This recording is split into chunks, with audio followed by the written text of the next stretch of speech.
IndiGo വിമാനങ്ങൾ റദ്ദാക്കുന്നത് തുടരുകയാണെങ്കിലും ആദ്യ ദിവസങ്ങളെ അപേക്ഷിച്ച് യാത്രക്കാരെ ബാധിക്കുന്നതിന്റെ ആഘാതം കുറഞ്ഞിട്ടുണ്ട്.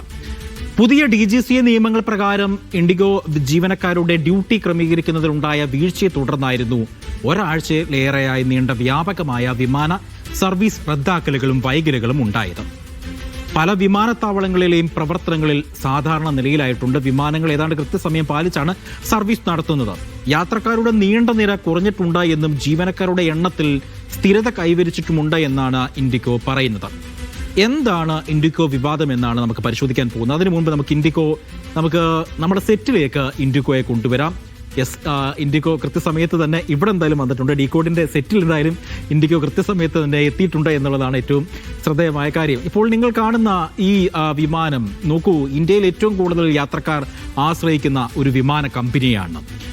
ഇന്ത്യയിലെ ഏറ്റവും വലിയ വിമാന കമ്പനിയാണ് ഇൻഡിഗോ. പൈലറ്റുമാരുടെയും ജീവനക്കാരുടെയും ക്ഷാമം കാരണം രാജ്യവ്യാപകമായ ആയിരക്കണക്കിന് വിമാന സർവീസുകൾ റദ്ദാക്കിയതാണ് ഇപ്പോഴത്തെ പ്രധാനപ്പെട്ട വിവാദം. മുന്നറിയിപ്പില്ലാതെ സർവീസുകൾ തുടങ്ങിയത് യാത്രക്കാരെ വിമാനത്താവളത്തിൽ കുടുങ്ങിക്കിടക്കാൻ ഇടയാക്കി എന്നുള്ളതാണ് ഏറ്റവും എടുത്തു പറയേണ്ടത്. അപ്പോൾ പ്രേക്ഷകർ ചോദിക്കും, എന്തുകൊണ്ടാണ് സർവീസ് മുടക്കിയത് എന്നുള്ളത്. സർവീസ് മുടങ്ങാൻ കാരണമെന്ന് പറയുന്നത് പ്രേക്ഷകർ ഗ്രാഫിക്സിൽ കാണുന്നത് പോലെ തന്നെ FDTL നിയമങ്ങൾ നടപ്പാക്കിയതുകൊണ്ടാണ്. പുതിയ നിയമങ്ങൾ പാലിക്കാൻ ഇൻഡിഗോയ്ക്ക് കഴിഞ്ഞില്ല. ആവശ്യത്തിന് പൈലറ്റുമാർ ഇല്ല എന്നുള്ളതാണ്. അപ്പോൾ നിങ്ങളുടെ സംശയം എന്താണ് ഈ നിയമം എന്നുള്ളത്? അതായത് പൈലറ്റുമാരുടെ ജോലി സമയം ക്രമീകരിക്കുന്നതുമായി ബന്ധപ്പെട്ട പുതിയ ഫ്ലൈറ്റ് ഡ്യൂട്ടി ടൈം ലിമിറ്റേഷൻസ് നിയമങ്ങൾ നടപ്പിലാക്കുന്നതാണ് പ്രധാനപ്പെട്ട കാരണം. പൈലറ്റുമാർക്ക് മതിയായ വിശ്രമം ഉറപ്പാക്കാനുള്ള പുതിയ നിയമങ്ങൾ പാലിക്കാൻ ഇൻഡിഗോയ്ക്ക് ആവശ്യത്തിന് പൈലറ്റുമാർ ഇല്ലാതെ വന്നതോടെയാണ് ഷെഡ്യൂൾ ചെയ്ത സർവീസുകൾ നടത്താൻ അവർക്ക് കഴിയാതെ പോയത്. ഇൻഡിഗോയുടെ മാനേജ്മെന്റ് പിഴവാണ് ഇതെന്നാണ് കേന്ദ്ര വ്യോമയാന മന്ത്രി കുറ്റപ്പെടുത്തുന്നത്. നോക്കൂ, എന്താണ് ഈ പുതിയ നിയമങ്ങൾ എന്നാണ് നമുക്ക് നോക്കുന്നത്. നിയമങ്ങൾ എന്തിനു വേണ്ടിയാണെന്ന് നോക്കാം.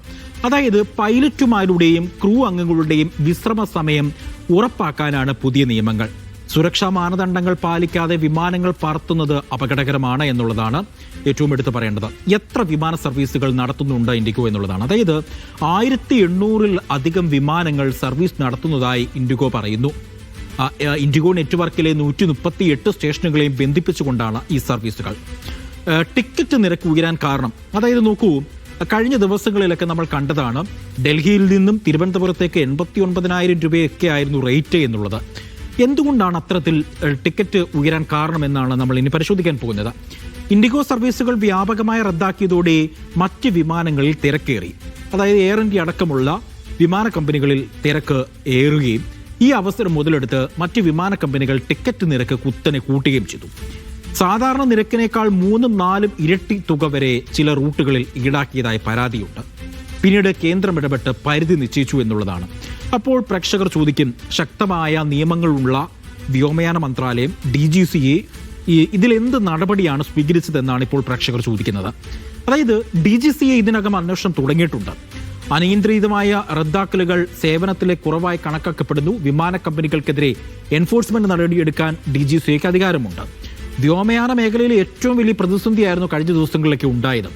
ഇൻഡിഗോ ഇന്ത്യയിലെ 60 മുതൽ 65% മാർക്കറ്റ് ഷെയർ കൈവശം വെച്ച വിമാന കമ്പനി ആയതിനാൽ ഈ വിവാദം ദേശീയ വ്യോമയാന സംവിധാനത്തെ തന്നെ പിടിച്ചുലച്ചു. ഇൻഡിഗോയിലുള്ള യാത്രക്കാരുടെ വിശ്വാസം നഷ്ടപ്പെടുത്തുന്ന അവസ്ഥയിലെത്തി. മറ്റു വിമാന കമ്പനികൾക്ക് അവസരം ലഭിക്കുകയും ചെയ്തു. അവധിക്കാല സീസൺ, ബിസിനസ് യാത്രകൾ, കണക്ടിവിറ്റി തുടങ്ങിയവയെല്ലാം ഇത് ബാധിച്ചു. അപ്പോൾ സ്വാഭാവികമായും പ്രേക്ഷകർ ചോദിക്കും, കേരളത്തെ ഇത് ബാധിച്ചിട്ടുണ്ടോ എന്നുള്ളത്.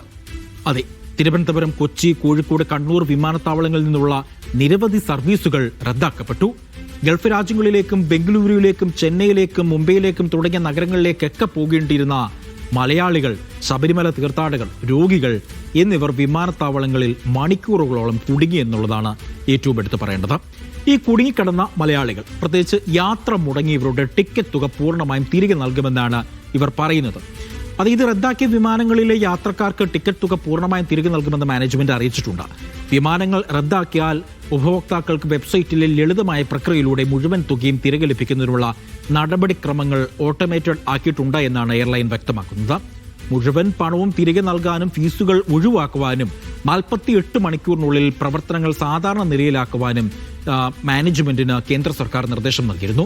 മാത്രമല്ല, വിമാന സർവീസുകൾ 10% കുറയ്ക്കുവാനും സർക്കാർ ഇൻഡിഗോയോട് നിർദ്ദേശിച്ചു. എന്നാൽ അവസാന നിമിഷം മറ്റ് എയർലൈനുകളിൽ ടിക്കറ്റ് എടുക്കേണ്ടി വന്നവർക്കുണ്ടായ സാമ്പത്തിക നഷ്ടത്തിന് എന്ത് പരിഹാരം ലഭിക്കുമെന്നുള്ളതിൽ ഇപ്പോഴും വ്യക്തതയില്ല.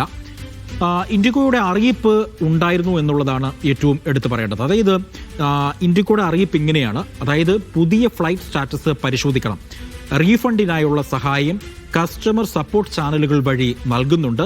എല്ലാ യാത്രക്കാരും വിമാനത്താവളത്തിലേക്ക് പുറപ്പെടുന്നതിന് മുൻപ് ഏറ്റവും പുതിയ ഫ്ലൈറ്റ് സ്റ്റാറ്റസ് പരിശോധിക്കണമെന്നും റീഫണ്ടിനായുള്ള സഹായം അവരുടെ കസ്റ്റമർ സപ്പോർട്ട് ചാനൽ വഴി നേടാമെന്നും എയർലൈൻ അറിയിക്കുന്നുണ്ട്. അപ്പോൾ ഈ വിഷയവുമായി ബന്ധപ്പെട്ട് മേൽനോട്ട സമിതിയെ നിയോഗിച്ചിട്ടുണ്ട് DGCA. വിമാനത്താവളങ്ങളിലെ ഇൻഡിഗോയുടെ പ്രവർത്തനങ്ങളിൽ യാത്രക്കാർക്കുണ്ടാകുന്ന അസൗകര്യങ്ങളിൽ പരിശോധിക്കാനാണ് സമിതി പുതിയ ചട്ടം നടപ്പാക്കിയത്. DGCAക്ക് വീഴ്ച പറ്റിയോ എന്ന് വ്യോമയാന മന്ത്രാലയം പരിശോധിക്കുന്നുണ്ട്. പ്രതിസന്ധി മനഃപൂർവ്വം ഇൻഡിഗോ സൃഷ്ടിച്ചതാണോ എന്നും പരിശോധിക്കും. ആവശ്യമെങ്കിൽ ഇൻഡിഗോ സിഇഒയെ പുറത്താക്കിയേക്കുമെന്നും കേന്ദ്ര വ്യോമയാന മന്ത്രാലയം അറിയിക്കുന്നുണ്ട്. ആരൊക്കെയാണ് മേൽനോട്ട സമിതിയിൽ ഉള്ളതെന്ന് നമുക്ക് നോക്കാം. സ്ക്രീനിൽ കാണുന്നത് പോലെ തന്നെ ക്യാപ്റ്റൻ വിക്രം ശർമ്മയാണ് ഒന്നാമതായിട്ടുള്ളത്. രണ്ടാമത്തെ ആളെ നമുക്ക് പരിശോധിക്കാം. രണ്ടാമത്തെ ആൾ ക്യാപ്റ്റൻ കപിൽ മംഗ്ലിക്കാണ്. മൂന്നാമത്തെ ആൾ ക്യാപ്റ്റൻ VK സിംഗ് ആണ്. നാലാമത്തെ ആൾ ക്യാപ്റ്റൻ അപൂർവ അഗർവാൾ. അങ്ങനെ ഈ 4 പേരാണ് ഈ വിദഗ്ധ സമിതിയിലുള്ളത്. ഇവരാണ് കൃത്യമായി ഇത് പരിശോധിക്കുന്നത്. ഏത് തലത്തിലാണ് നടപടിയെടുക്കേണ്ടത് എന്നതൊക്കെ ഇവർ പരിശോധിക്കുന്നത്. ഏതായാലും വലിയ തരത്തിലുള്ള പ്രതിസന്ധി ഇൻഡിഗോ അവരുടെ ചരിത്രത്തിൽ ആദ്യമായിട്ട് വലിയ തരത്തിലുള്ള ഒരു പ്രതിസന്ധി കഴിഞ്ഞ ദിവസങ്ങളിലൊക്കെ ഉണ്ടായിരുന്നു.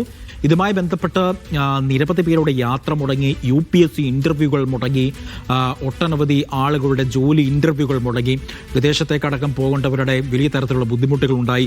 ഇന്ത്യയിൽ തന്നെയുള്ള ആഭ്യന്തര യാത്രക്കാരുടെ വലിയ തുകകൾ നൽകി തിരുവനന്തപുരത്ത് നിന്നും ഡൽഹിയിലേക്കും ഡൽഹിയിൽ നിന്ന് തിരുവനന്തപുരത്തേക്കൊക്കെ വരേണ്ട അവസ്ഥകൾ വന്നു. അങ്ങനെ വലിയ തരത്തിലുള്ള ബുദ്ധിമുട്ടുകൾ ഈ പ്രതിസന്ധിയുമായി ബന്ധപ്പെട്ട് ഉണ്ടായിരുന്നു എന്നുള്ളതാണ് ഏറ്റവും എടുത്ത് പറയേണ്ടത്. ഏതായാലും വിദഗ്ധ സമിതി കൃത്യമായി തന്നെ ഇത് അന്വേഷിക്കുന്നുണ്ട്. എന്താണ് ഈ സംഭവത്തിന് പിന്നിലുണ്ടായ പ്രശ്നമെന്ന് അന്വേഷിക്കുന്നുണ്ട്. ഏതായാലും ഈ നിയമം നടപ്പിലാക്കുന്നത് പൈലറ്റുമാർക്ക് വലിയ തരത്തിലുള്ള ബുദ്ധിമുട്ടുകളൊന്നും ഉണ്ടാവാത്ത തരത്തിൽ അവരുടെ ജോലിയെ ക്രമീകരിക്കണം. അതുകൊണ്ടാണ് ഇത്തരത്തിൽ ബുദ്ധിമുട്ടുകളൊന്നും ഉണ്ടാവാതെ ഈ നിയമം നടപ്പിലാക്കാൻ തീരുമാനിച്ചത്. എന്തായാലും ഇൻഡിഗോയെ നമുക്ക് ഇവിടുന്ന് പറഞ്ഞുവിടാൻ സമയമായി. ഡീകോഡിന്റെയും സമയം ഇവിടെ പൂർണ്ണമാകുകയാണ്. എല്ലാ പ്രേക്ഷകർക്കും നന്ദി, നമസ്കാരം.